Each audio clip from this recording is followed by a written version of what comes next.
Hello and welcome. We're going to go over lessons 5 through 8 this week in level A. This is where I wish that we were doing this face to face. I really want to hear how your week went. How did your children do with their lessons? How did you do teaching the lessons? Do you feel a little bit more comfortable this week? Are you still a little bit overwhelmed or maybe intimidated?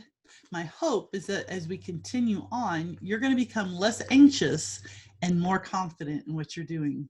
Before we get into the lessons and materials, there's something I want to do. Last week, I talked to you about the print date in your book, where I had you look at your book to see what your print date was.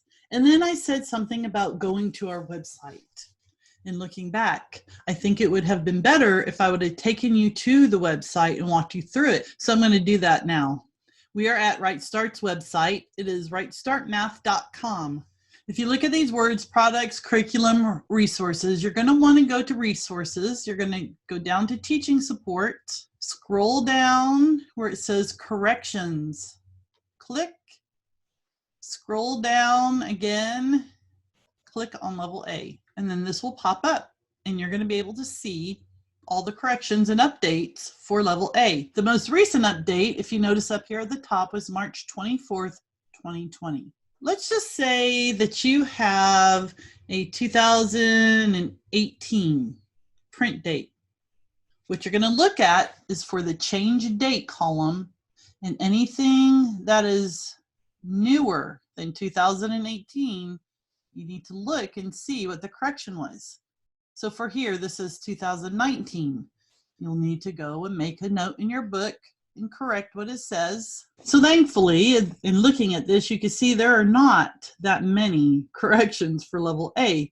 So this week, I thought I'd try something different. I made a PowerPoint of the materials that we're going to need for these lessons. My thought is that having this visual, when we get to the last slide, you can pause it, then you can go get those items, bring them all together, have them in a place, and then we'll be ready to go through the lessons. For the lessons this week, these are the materials you will need. The yellow is a sunbook, your finger cards, 2 sets, make sure they're cut out. These are the ones that are in the appendix. The tally sticks, your 1-inch tiles, the math card game book, and then the abacus. The math card game book and the abacus are new manipulatives. And when we get to the lesson where they're going to be used, I will talk more about them. In lesson 5, we're going to be doing more partitioning of numbers 1 through 5. So if your children haven't got it down pat, you feel like they could use more practice with it, perfect. That's what this lesson is. More practice. They're also going to be learning the terms up and down. Most children know these terms, but just in case they don't, that's fine. We'll be using a nursery rhyme to emphasize, and they'll also get practice with the numbers 1 through 5. Under warm-up, it talks about having your children show you with their fingers or with tally sticks or tiles different numbers from 1 through 5. Pay attention and see how they're doing. Make a note if there's any numbers that they're struggling with. One of the questions it says is, what makes 5 so special? Well, it's all your fingers. And that's important. And you'll see that when we get to the abacus because it's all the blue beads on the first row. I'll talk more about that in a few more lessons when the abacus is introduced. So another thing that makes 5 special is it has a middle. Some of you know what that middle finger is. So be careful when you're talking with your children and just have them point to that middle finger. Lesson 6, how appropriate that we're going to subitize 6. Before we talk about subitizing 6, I want to point out that in the activities, it says at the front, tell the child today we're going to sing The Yellow is the Sun song. Maybe you don't know how to sing it. What's the tune? Last week, I showed you where you could find the music, but what if you don't play an instrument? There is a CD. It's not listed in the materials. That's something I'm going to let Right Start know they need to correct. So you can listen to the CD for Yellow is the Sun, but if you don't have a CD player, that's okay. I'm going to take you to our website where you can find the music.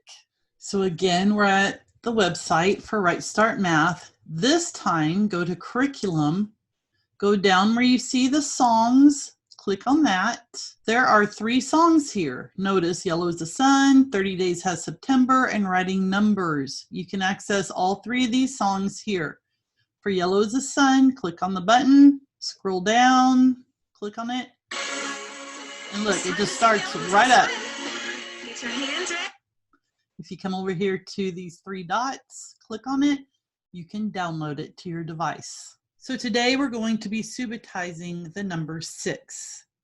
In the explanations, which are for the teacher, I want you to notice what it's saying over here about these quantities. It's showing these circles that are all black, and then underneath it's showing circles with some are black and some are not black. Which ones are easier to see the quantity? Well, that's kind of like this block. If I ask you, how much is this? Could you tell me just by looking at it how much it was, or would you need to have to count it? I would have to count it. So just to say there's 1, 2, 3, 4, 5, 6, 7, 8. It's divided into 8 parts. But the thing is, we don't want our children to count right now. We want them to see the quantity. That is why the abacus is divided by colors in groups of 5. So you have the 5 blue beads, and then you have the 5 yellow beads. So it makes seeing the quantity easier. I'll talk more about this in lesson 8. Remember, when the children are using their hand, and for any number 1 through 5, they're going to use their left hand. For any number that's higher than 5, they're going to use their right hand. So when they're doing 6, this is what we want it to look like. Sure, 3 and 3 make 6, but right now we're wanting children to see quantity by groups of 5. So they're going to learn that 6 is 5 and 1. On the part where it's talking about grouping 6 tiles, make sure that 5 tiles are the same color, and then that 6th tile is a different color. And you can let your children pick out any colors they want. So if they want to do 5 red tiles and 1 green, that's fine. They want to do 5 yellow tiles and 1 red, that's fine. The bottom section where it talks about claps could be a little bit confusing, only because we don't want children to count, but yet you're thinking, well, how are you going to know what the number is? But you want to do it quickly and then let them listen and then answer. Let's do 3. Children will find this fun, and they may want to go back and do that to you too. They may clap and then ask you to tell them how many times they clapped. That's awesome. Let them do it. Lesson 7 is about matching, but it's also reviewing and subitizing numbers 1 through 6. In this lesson is where the math card game book is being used for the first time. So let's take a few minutes and talk about this book. The better you understand it now, the better it will be throughout the year. If you look in the explanation section in this lesson, you're going to see that they show how the chapters are divided. For number sense, it has an N. Addition is an A. Clocks is a C. Multiplication is a P. They do that because it's the product. And if they did M, if you notice, money has M, so they don't want you to get confused. Subtraction is S, division is D, fractions are F. If you look in the materials, it says Math Card Game Book N4. N4 is letting you know where to find the game. The N is in number sense. So you're going to open up your book to number sense, which is at the beginning. If you notice, I have marked my chapters.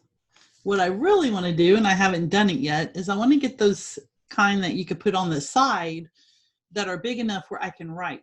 And so I could stick it on where it says number sense, addition, multiplication, division. And so I could quickly see. But until then, this works. Number sense is the first chapter. And if you notice over here, it says N1. We're looking for N4. Here's N4. Notice that I put a red line underneath. I used a colored pencil. I did that just for my own being able to see, oh yeah, that's a game we're playing in level A. Because I'm also taking parents through the overview for level B, some of my games are going to have it underlined in red and in blue because it's games that are played in both levels. Now this game is strictly played in level A. Don't close your book yet. I want you to open it up to the table of contents and then turn the page so you're looking at the page behind the table of contents. It's titled How to Use the Math Card Game Manual. And then to the right of it is a game log, just so you understand how these games work. Number 2 says each chapter begins with the easiest game on that topic and then gets harder and harder. This is not one of those game books where you just want to randomly go pick a game to play. You need to know that these games start easy and then progressively get more challenging. The game log is something that's optional. You don't have to do it, although I think it might be nice if you record the game when you played it, if you liked it, if you might have had to modify it. Maybe your child struggled a little bit with it. So it's good to kind of keep notes on it to know if this is a game you need to continue playing for practice, or if it's like, oh, we have this mastered, let's move on. Just a lot of different reasons why you would want to keep a game log. I think the biggest thing here, though, is number 5. Now, I don't know about y'all. I am the worst at reading instructions for games. It doesn't matter if it's in this game book. It doesn't matter if it's a board game, any kind of game. I cannot just pick up the directions, read it, and then know how to play. What I need to do, and what's suggested in this book, is that you get the materials as you're reading. So whatever it calls for, get those items, and then as it's telling you what to do, actually do it. I find that I understand it so much better when I do that. If all I'm doing is reading it and trying to understand, it's a little confusing. I don't know about y'all, but writing instructions on how to play a game is super challenging. One thing that Right Start has done over the years is they have a blog. And in this blog, they have been writing about the games. So there's different people who use these games, have played it with their children, and have written about it, giving more information on how to play. Some have pictures, some have a video that goes along with it. That is something, well, you know what? Let me show you. Again, we're back at the Right Start website. If you see up here where it says blog, click on that. And you can see over here the categories. It talks about games, and it has other things in here, but it's predominantly the games. Up in the search, you can search for one of the games. So one of the games that they're going to do is called Swim to 10. If you type in Swim to 10, if there is a blog that was written, it will show you. So here is the game, Swim to 10. If you read more, when you scroll down, it gives you more instruction on how to play. This also gives you some other ideas if you have a child that needs to get the wiggles out on how you could play this game more, using more of their body. So the game we're playing now is called Finger Card. Actually, it's N4. Let's see what N4 pulls up. We do not have a blog for N4. So notice you could put it in with N4, or you could put in Finger Card Memory. And here's one game. At the end of the year, they'll be playing a game called Fraction War. Type that in. So for this game, there is a blog, tells a little bit more about the game, how to play it, and then also there's a short video at the bottom showing someone's children playing this game. While we're on this website, I want to take you to something else. Go to resources, click on teaching support, scroll down, you're going to see where it says Math Journals game listing by level for Right Start 2 and then Right Start 1 printable appendices. Click on this, come down here to level A, and here is a list. It shows the lesson, when the game is played. So in lesson 7, we're going to play finger card memory. In lesson 9, we're also going to play finger card memory. So for those of you that like to be really organized and know ahead of time what's going to happen, you can print this out and you can make notes of it in your game book. I'll show you what I did. In the back of the game book where it says index, I went through and I highlighted my games. Notice I have games highlighted in red, that's for level A. Games highlighted in blue are for level B. And then those that have blue and red, like this one, that's played in both levels A and B. Then I started going through and looking to see if there was any blogs. I highlighted that in yellow. And then if there was a video that went along with it, I highlighted it in green.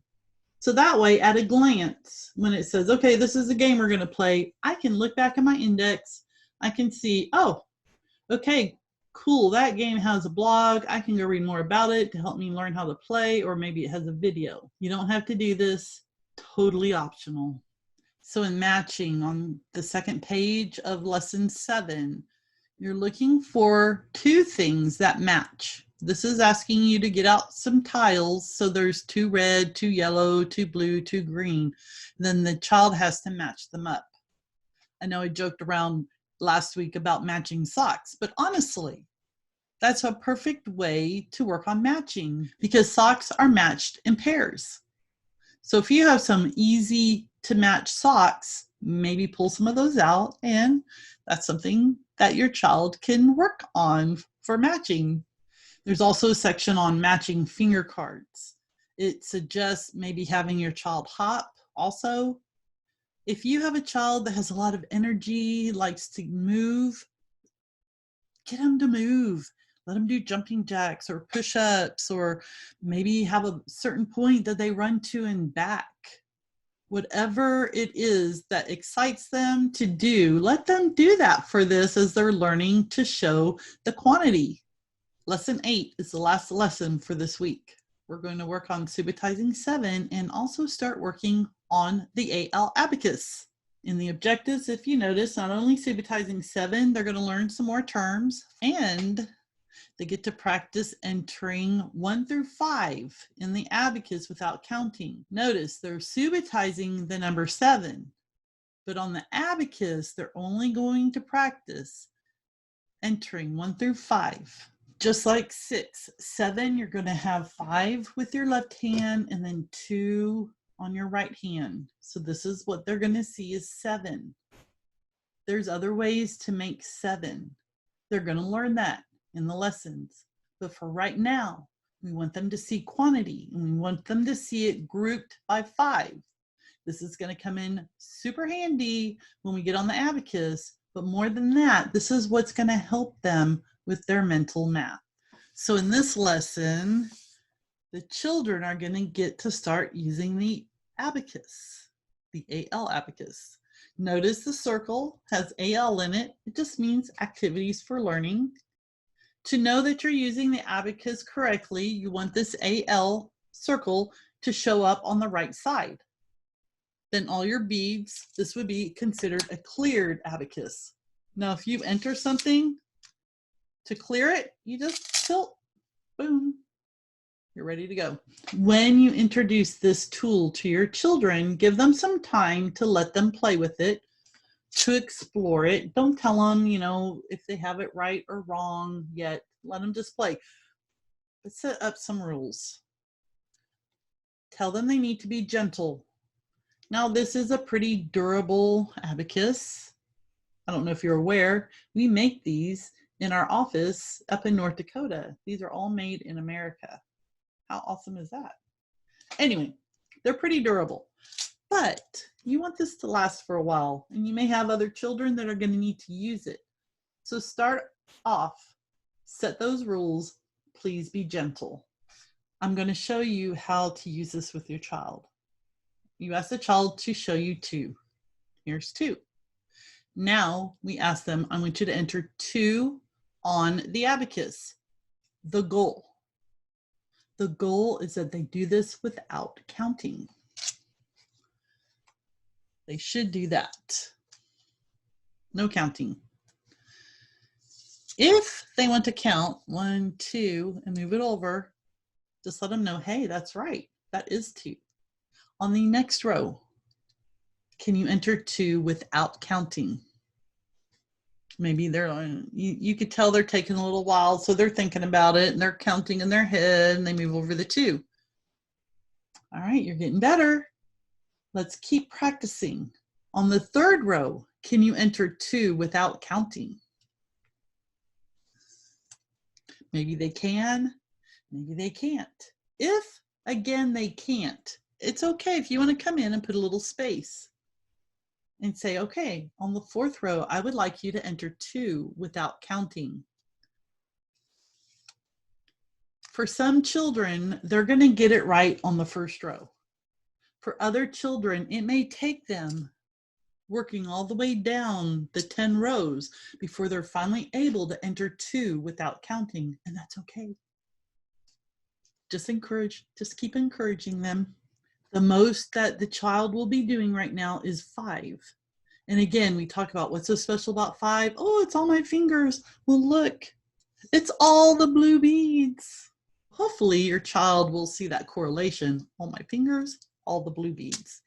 Because that was going to come in handy when we get to numbers greater than 5. So we did it. We made it through lessons 5 through 8. As I said earlier, I really wish this was something I could do with you in person, but I can't.